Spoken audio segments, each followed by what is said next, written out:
The Armordillo Concealment X-FER V2. Regardless that it sounds like it was named after a fax machine, I was very interested to give this holster a try.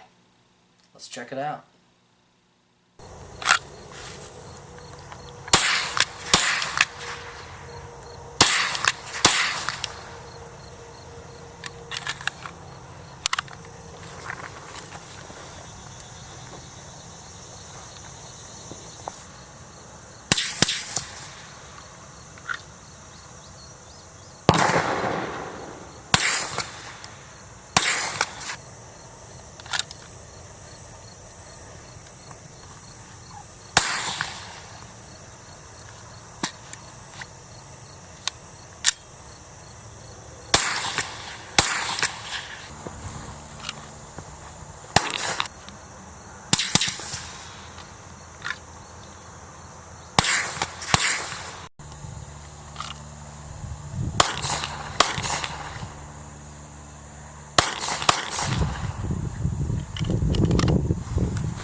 Hello everyone, James Donaldson here with The Contemporary Gentleman, and I'm bringing you a video on the Armordillo Concealment X-FER V2. It's called the V2 because it's a version 2. There was a version 1 that was exclusively for concealed carry, whereas this has quite a bit more capability to it. Not the least of which is to suppress, or holster a suppressed pistol. So, what is it? Well, it's a holster that works with pistols. Let's dig into more details. Now, I will tell you that most of my testing, as we get into the meat and potatoes of the video, was done with this monstrosity. I feel like I could build a house with it. It has been safety checked, by the way. So, this is a Glock 40. It's in 10mm, and, well, suppressor because it's damn loud. And B, 10mm is relevant because you can kill bears with it, you can shoot deer with it, you can just go out and hunt with this gun. It's such a monstrosity. So, what better gun to use to test the Armordillo X-FER? Now, it's 3.5 pounds loaded, and this does really weigh things down. So, once again, very good test piece for this holster. The other thing is that this holster is the only holster I've been able to find that will holster this gun suppressed. Few holsters exist that will holster the Glock 40 at all, and even fewer exist, basically one, where I can holster this gun with a suppressor on it. So, yet another good reason to do a lot of testing with this gun. Now let's dig into it. So, to start off with the retention, as far as drawing and reholstering. For drawing, very easy, comes right out. Because it's so smooth, I was suspicious as to how good it would be with retention overall, which we'll talk about. Reholstering, pretty simple. A little extra click in there, a slight learning curve. Wasn't as smooth as another of the holster or two that I tested as far as suppressed pistol holsters, but in no way is it something where you shouldn't get the holster. You just need to practice with the holster a few times.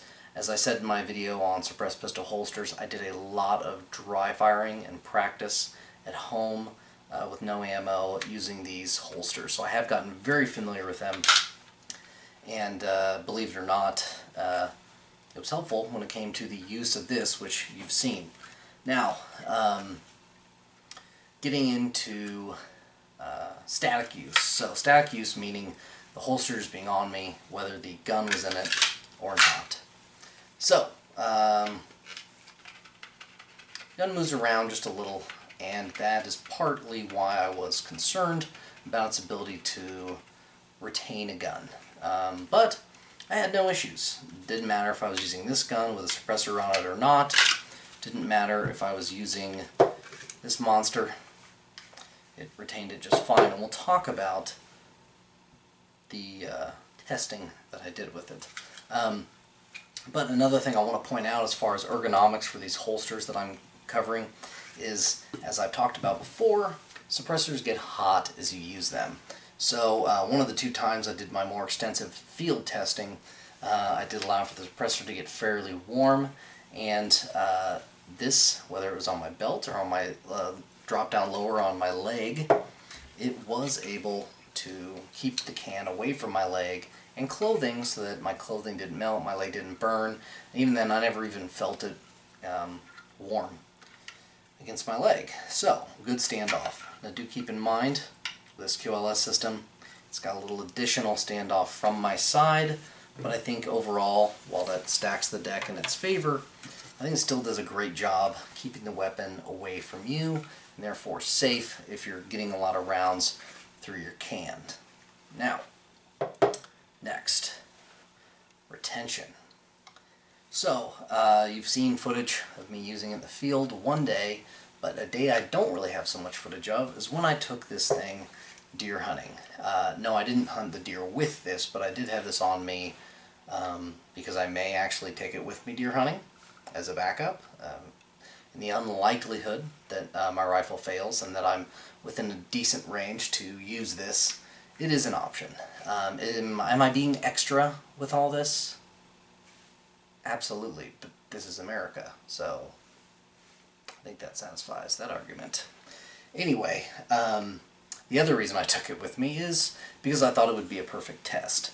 So, the night before we camped out, I had it on me, and we walked around, checked out some fields. We went and found the places where we thought the deer would be, and eventually found the place where we wanted to be the next morning. So we were on a trail most of the time that was very rugged.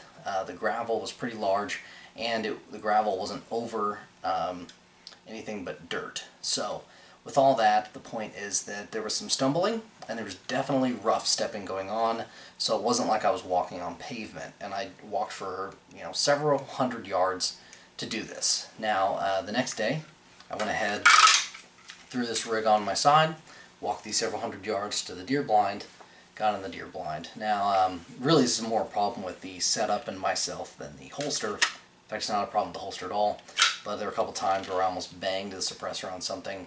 But again, I'm the idiot that chose to have this enormous setup on my side, climbing it out of a deer blind. However, it was in the name of science. So, anyway, as far as further use, I kept it on my side in the blind. I shot a deer. I then had this on my side the entire time that I walked around looking for the deer. And then it stayed on my side while I field dressed the deer. And it continued to be on my side while my friend and I drug the deer several hundred yards back to my truck, where we strung the deer up in the tree, and I continued to have this on my side while we fully quartered the deer. So there was a lot of movement with this on me. And a measurement I use to kind of gauge how good some gear is how much I think about it when I'm not using it or needing it. And I really didn't think about the setup at all, meaning that the holster holstered the gun and was in control of the gun enough that I really didn't think about, oh, this thing is bobbing around on my leg or the weight's shifting. None of that. I was able to focus on what I was doing, get in and out of my bed, my truck, moving around the deer, kneeling, standing, moving meat around, doing all that. So for hours I had this on me, and even the weight in the end, which I guess is more of a testament to the gun, but it was not an issue. So, are there a few things that come into play, like the holster system itself and my belt? Yes, but still, the holster very much surprised me as far as retention, as I kind of alluded to earlier.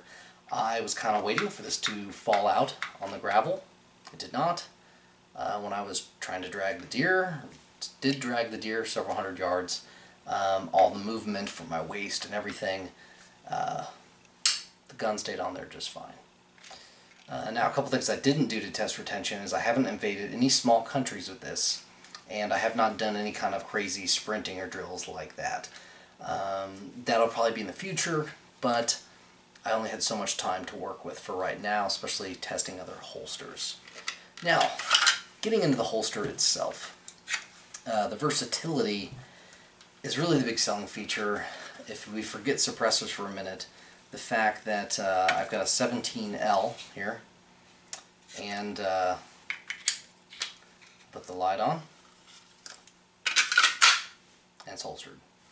Being a long barrel, or long slide, this is also a gun that is difficult to find a holster for. I guarantee if you have a P30L or a VP9L, that you're going to have trouble finding decent holsters for those.